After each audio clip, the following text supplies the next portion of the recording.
हमारी भारतीय संस्कृति ऐसे एकदम क्लोजअप से लॉन्ग एंगल में नहीं जाता है, एकदम बृहद एंगल से क्लोजअप में आता है। हम तो सुबह उठते ही पूरी पृथ्वी की जननी पृथ्वी माता से ही क्षमा मांग लेते हैं, उसके बाद दुनिया को क्षमा मांगने का शुरू हो रहता है महाराज जी। हाँ, पृथ्वी को ही क्षमा मांग लिया तो इनडायरेक्टली पृथ्वी में रहे हुए 84 लाख जीव योनियों को एक क्षण में याद कर लिया। ये ताकत को भारतीय संस्कृति देती है और ये ताकत को भारतीय धर्म देता है।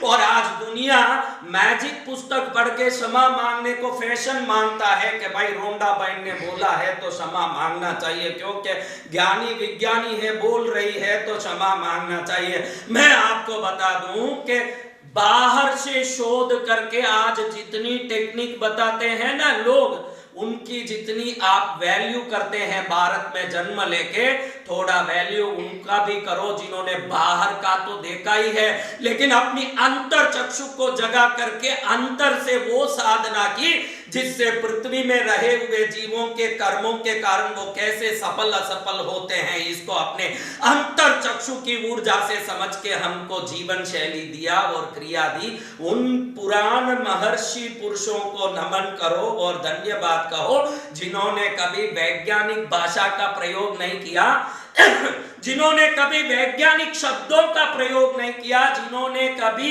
शरीर के मेडिकल सिस्टम के बारे में आपको समझाया नहीं, लेकिन सरल शैली से इतना समझा दिया कि सुबह उठते ही तो नीम की लकड़ी से दातुन कर। क्यों लगाना है महाराज? क्योंकि दांत का परवरिश ढंग से नहीं किया और ढंग से नहीं करने के कारण अब उसमें कीड़े पड़ गए और कहीं जाके पूरा दांत का एनामल बिगड़ गया, इसलिए हम परेशान हो रहे महाराज। सुबह उठते ही जो धर्म समुद्र वसने देवी पर्वत स्तन मंडले विष्णु पत्नी नमस्तुभ्यम पाद स्पर्शम समश्व में, ऐसे कहता है वो धर्म पहले उठते ही कौन सा पैर जमीन पर रखना ये भी कहता है।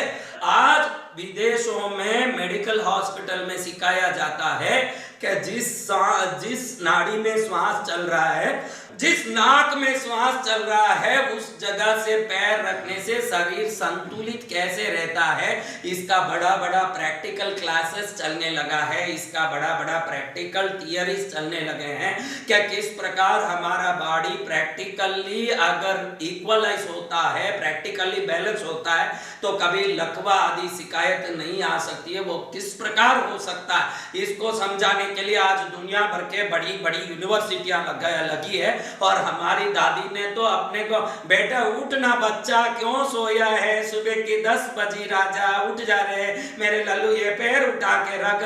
हमारी यूनिवर्सिटी तो हमारी दादियों में, हमारे घर की महिलाओं में, हमारे परिवार को चलाने वाले हमारे पूर्वजों में थी महाराज, जिन्होंने बड़े प्यार से बिना कोई साइंटिफिक वर्ड को यूज किए भी हमको बहुत कुछ सिखा दिया था। थॉट योगा को सब्सक्राइब करना ना भूलें।